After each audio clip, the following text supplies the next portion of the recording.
네, 안녕하세요. 김동희 세무사입니다. 저 되게 오랜만에 이렇게 또 영상을 찍게 되었네요.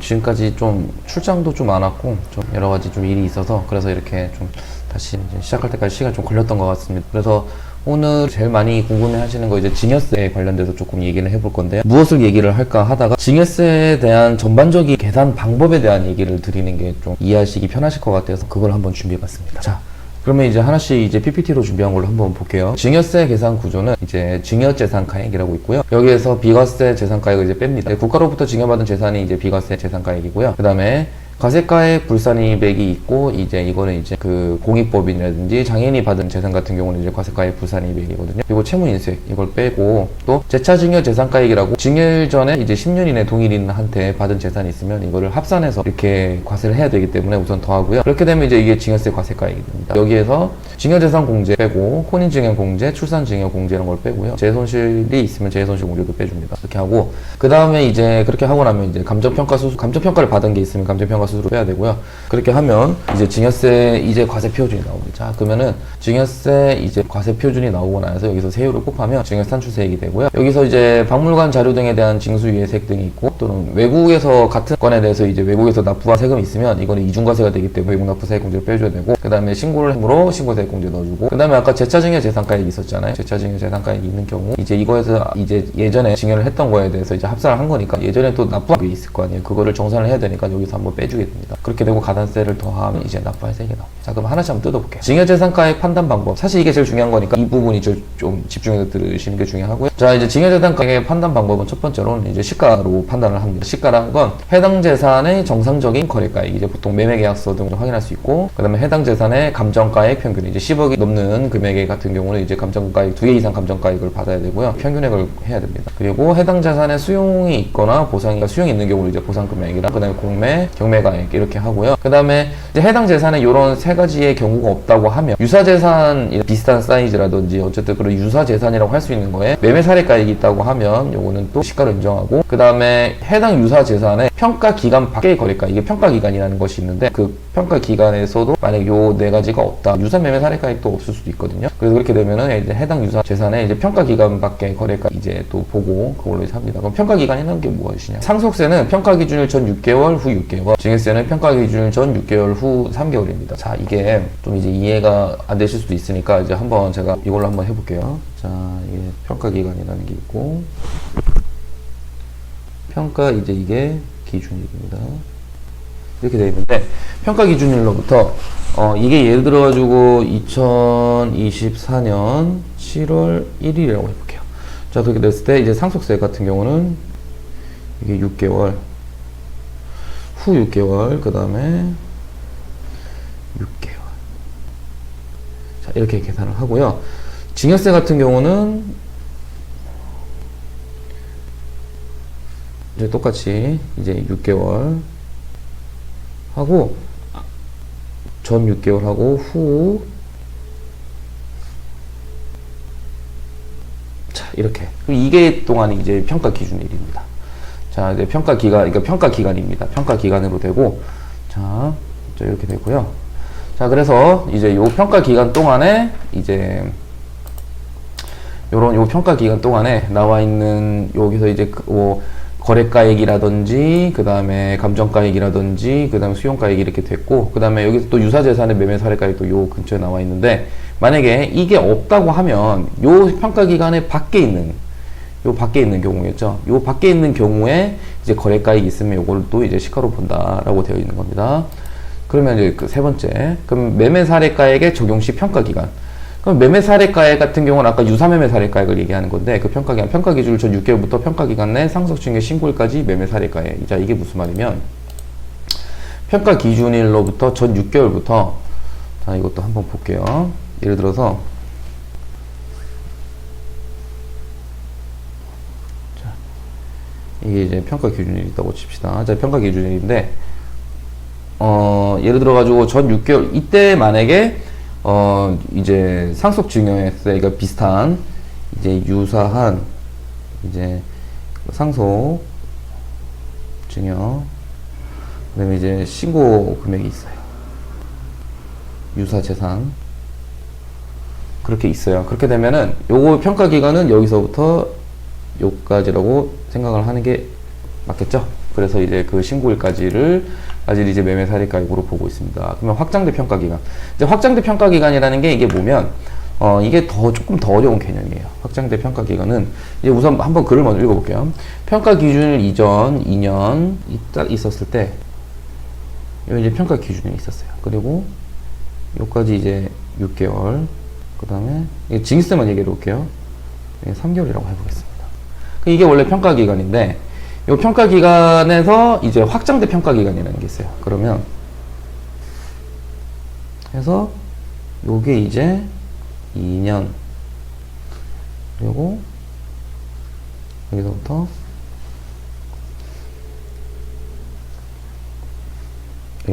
이렇게 되는 게 여기 또 2년이에요. 이렇게 된 겁니다. 자, 이렇게 됐으면 확장된 이제 평가 기간이라는 것은 여기서 여기까지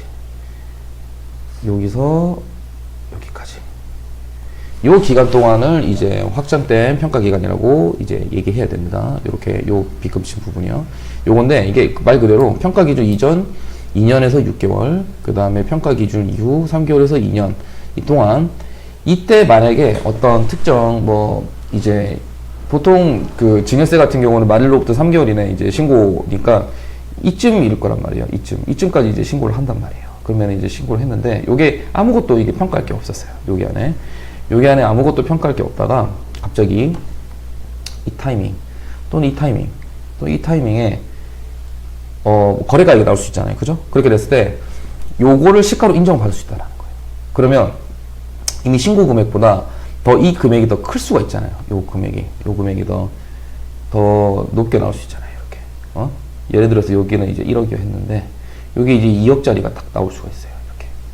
그렇게 되면은 이건 이제 시가로 2억으로 판단이 돼서 이제 2억으로 이제 신고를 해야 되는 상황이, 그러니까 재신고를 하든지 아니면 이제 증여세가 더 많이 납부를 하게 되는 그런 상황이 되는 거죠.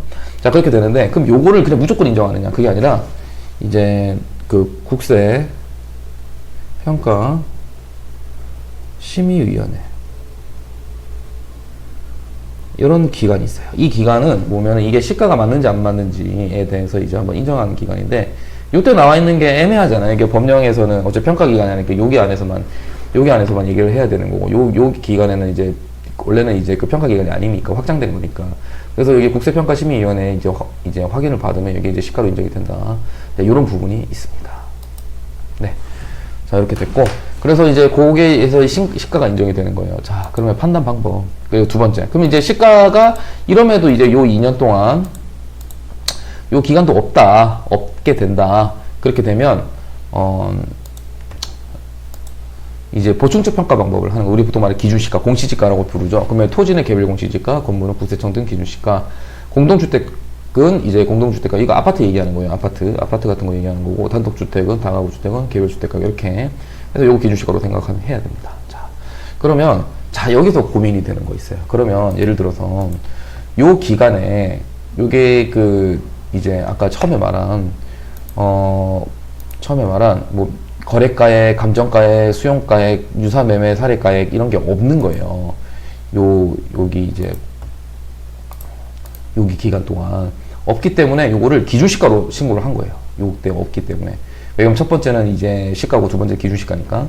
그 기준시가로 했는데 요 기간 좀 시간이 지나고 보니까 여기 이렇게 2억짜리 이게 더 그 비싼 금액이 이게 튀어나와 볼 수 있잖아요. 그렇게 됐을 때 그렇게 되면은 이제 가산세는 없어요. 가산세는 없지만 그거에 대해서 이제 더 납부를 해야 되는 상황이 오는 거죠. 그러니까 그런 부분은 이제 계속 저희 세무사들도 굉장히 조심을 하고 납세자분들한테 이런 걸 조금 이해를 시키려고 노력을 하고 있는데 사실 저희도 이런 걸 당하면은 이거 이해가 되겠습니까? 이게 사실 좀 힘들죠. 그래도 평가심의위원회에다 이제 시가 인정을 받아도 하는데 어떻게 보면은 저는 조금 분들한테 좀 불이익이 있는 그런 이제 그런 규정이 아닌가라는 생각을 하고 있습니다. 예. 그렇게 됐고요. 자, 그리고 그 다음에 이제 채무인수액. 채무인수액이라는 것은 일반적인 이제 부담부증여 같은 경우는 증여된 상가에서 채무인수액을 뺍니다. 이제 부담부증여 말 그대로 이제 뭐 대출에 그 빚을 끼고 그 부담을 끼고 이제 증여를 한 거죠. 그렇게 되면은 그 증여재 상가의 채무인수액을 빼야 되겠죠.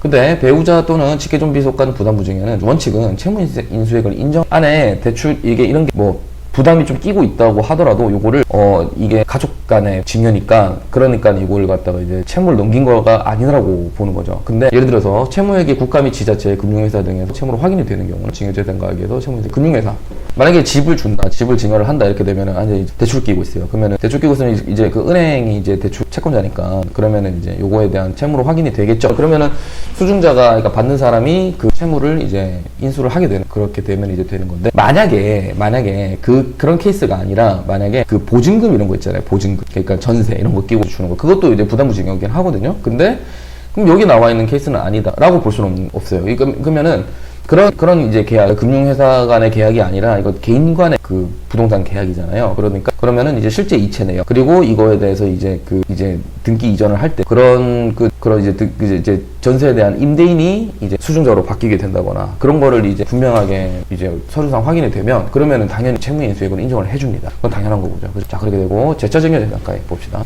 재차증여재산가액은 이제 해당 증여일적 이제 10년 이내 동일이 받은 증여세를 합격액이 1,000만 원 이상인 경우 증여세가액이 합산하고 납부사액 공제로 납부액 공제를 한다. 자, 이게 무슨 말인지 조금 헷갈릴 수도 있으니까 요것도 이제 조금 보여드릴게요. 이게 이제 보시면 이게 무슨 뜻이면 예를 들어서 이렇게 있어요. 예전에 이때 한번 증여가 있었어요. 그리고 이때도 증여가 있습니다. 근데 이게 예를 들어가지고 이제 3천만 원을 했다. 그리고 이때도 이제 3천만 원을 했다. 그러면 이 3천만 원에 대한 텍스가 나오게 되겠죠.